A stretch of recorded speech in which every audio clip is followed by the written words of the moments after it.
Well, hello everybody, it's Saturday again. So you know what I'm doing. I'm out playing in the woods. Down here alone at the farm. Put out some salt blocks for the deer. Deer season's coming up here in 2 weeks, 2.5 weeks.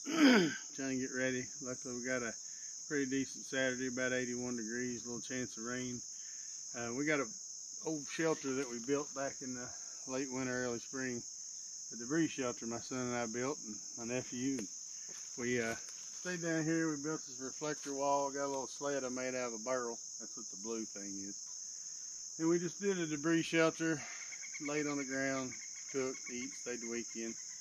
But what I found out was debris shelters are hard to maintain. So I'd love to be that bushcrafty, but apparently I'm not. So what I'm going to do here today is I'm going to take at least my half of it.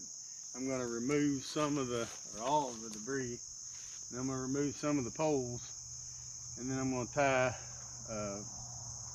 horizontals across it, and then kind of straighten up the ends where I can put me a tarp on it. And I can just leave the frame here, put a tarp on top of it later, and we still got our little cooking area. Hopefully later today I'll get a bushcrafty project. I'm going to build a little chair on that tree by just using rope and sticks and a Y branch, and hopefully everything works out good, and I'll be staying here tonight, and I'll just kind of bring you in and out as I get an opportunity, because the main thing about this is that I have fun. Life's too short, so here we go. I'm going to put you on time warp so you don't have to sit and watch all this.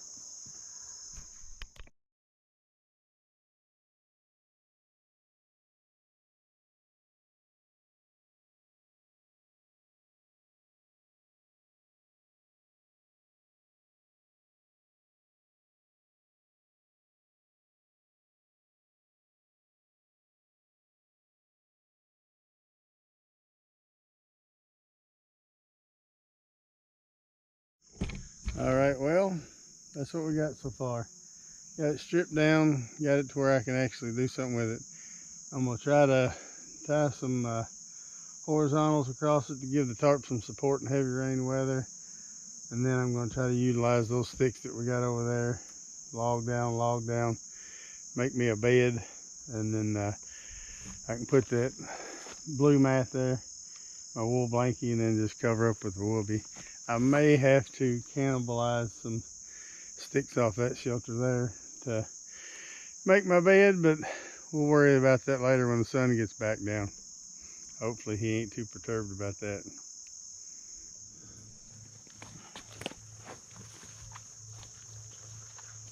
Alright, well, the number one rule of bushcrafting, don't forget your glasses. I had to run to the truck and get my glasses. Thank goodness I got a machine. I'm gonna put you back on time warp. We're gonna get some stuff tied on, get some stuff set up. Be back with you in a minute. Well, let me tell you what I've learned.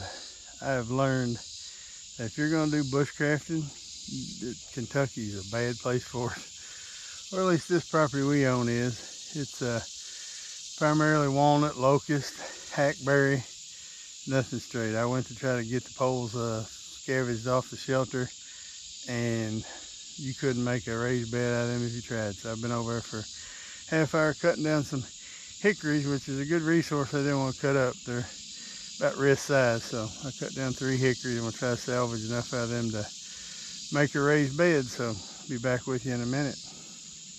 And it's hot.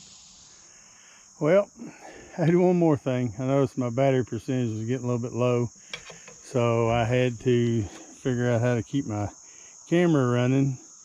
So my tripod's sitting right here with my camera on it, so you got that perspective, and the cord is only that long. So I know using a battery probably is not bushcrafty, but in order to film these, I use a thing called a jackery. You never heard of one of them? Check them out. Obviously I got 48 subscribers. I'm not sponsored by them, but it's a pretty cool little deal. It's got 110 USBs, 12-volt cigarette lighter charger. It's on 80-something%, and I use it daily to charge my stuff at the house, and I bring it down here. So I went ahead and tied a half hitch on that limb with a piece of paracord, so I can hook this to that and then set the tripod down there and keep it running off the battery. Okay, everybody. Whew. That was a lot of knot tying. I tell you, I used number 12 bank line and Canadian jam knot. That's what's funny is if you watched in the beginning, I cut my pieces too small, and then I forgot how to tie a jam knot to make them jam, but I got it all straightened up. I got it done. Got all my ribs tied on. I'm using a Silky Zubat saw and a Fisker's little axe to kind of nub off the ends. That's what I was doing. I was cutting the ends off, trying to make sure it wasn't sharp edges so that my tarp would go over it and it wouldn't get damaged. It's a lot of cordage, I know. I mean, it's not very bushcrafty per se. I didn't make cordage to do it with, but I got it all ribbed up. Now I'm going to go on to try to get me some logs and get my raised bed set up. Put you on time warp here in a minute and get another one going.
We're kindly by the road here. There's a creek and a road. This was what I decided to do. Instead of trying to buy an expensive axe for bushcraft, I bought a little 22-ounce plumb carpenter's hatchet, sharpened her up real nice.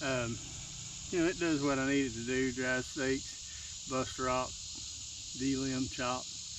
That Fisker's axe got a little hard on me there. I was trying to de-limb this stuff up, these hickories. So I'm gonna try to get this thing limbed up and get it all laid out here. I'm gonna put you in warp speed. To you, Captain Kirk.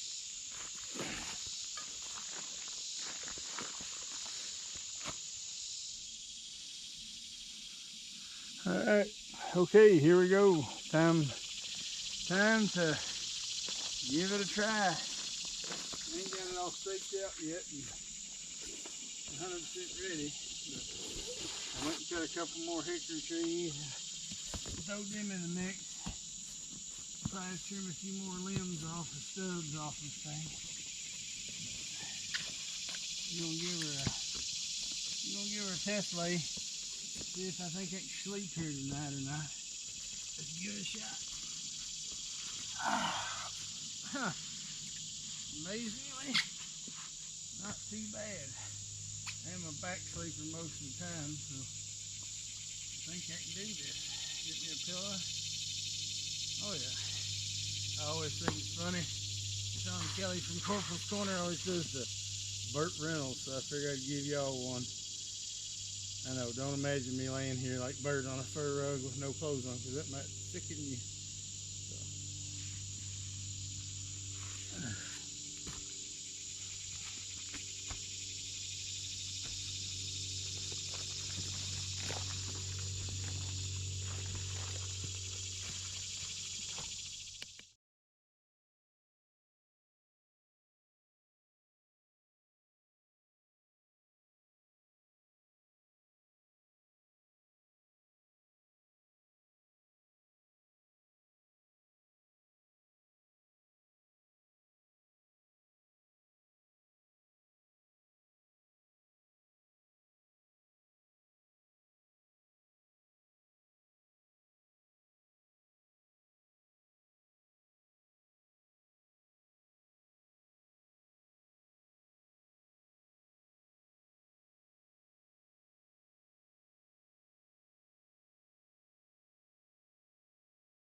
Okay, here we go.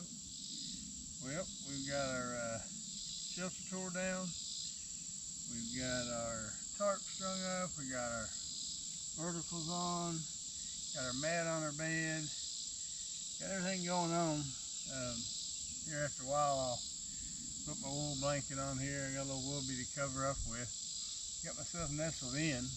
Later tonight, 5 or 6 o'clock, we'll build a fire. Get some deer meat on a stick, some taters. But for now, I think y'all know, I've lost 38